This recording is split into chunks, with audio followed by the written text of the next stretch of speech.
morning. Today's going to be Matt in the morning. We're going to let our hair down today, and I'm going to tell you about me, so kick off your shoes. I'm going to talk about what it's been like to be a professional horse trainer a bit. Excuse me. You know, a lot of horses I've worked with have been quote-unquote problem horses. And whenever I talk to a client or a potential client about a problem horse, my brain right away switches into a challenging horse. And so I kind of look at it from a different perspective so that I can see how to come out of this problem. I think a lot of times we all focus on a negative identifying word, and then that takes us into a negative result sometimes. So that's the first little thing I want to talk to you about is let's focus our words and our thoughts on a positive direction, even from a negative source, you know, where we're saying, you know, for example, my horse is rearing. How do I fix this? You got to look at what you're doing with your horse, you know. You got to look at, you're the motivator, so you have to look at how do I quit motivating this thing? If I identify myself as the source, I take all the guilt off the horse. The horse really doesn't have guilt. They're just protecting themselves. So let's look at some of these things as a horse trainer. You know, it's all about focus. When I go and I meet somebody's horse, I don't know this horse. I only know from the client, you know, what we're identifying this horse as. And so I always want to start out by just having a conversation with the horse, and that always starts out with just body language and kind of a sixth sense of how this horse is feeling when humans come into its existence, or we start interacting with them, you know, more closely, especially where we're demanding something of them. We're going to go riding or whatever. So we have to look at, okay, I'm the initiator here. I'm the one that started this whole interaction with this horse. The horse didn't choose this.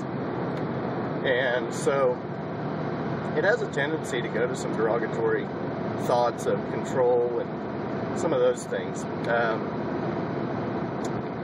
One thing I talk a lot about is I feel like it's a stewardship. I don't feel like it's some negative thing, you know. I feel like, you know, we're putting our horses into an environment and interacting with them for their well-being. I mean, it benefits us immensely, but it also benefits them. They have a much better life than if they're living out in the wild and having to survive on their own. So whenever I go in, you know, I have this conversation with the horse, and I see how it's feeling.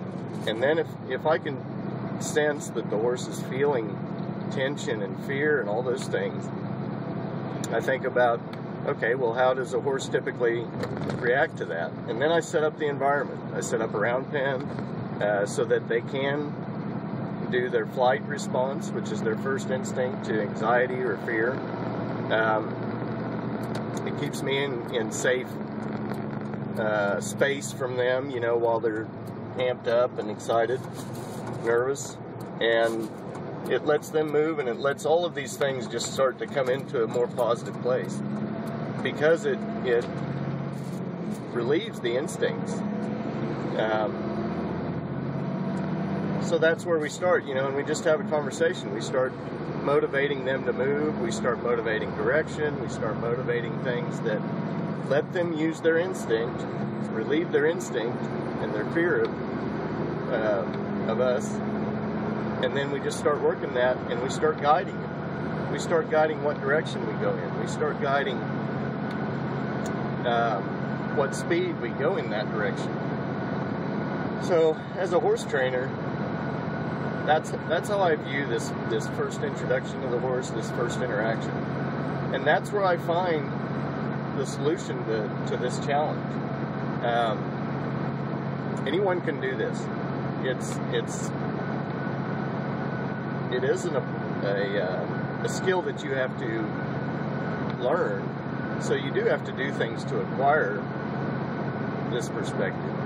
But if you're willing to try, you're going to find it. Let your hair down, you know, be relaxed. Be aware of the tension, but don't be focused on the tension. Focus on a good place to take and relieve the tension, and then you'll find a better thing. I hope you've enjoyed this little insight into what you do when you go into it as a professional horse trainer. I hope you have a great day, and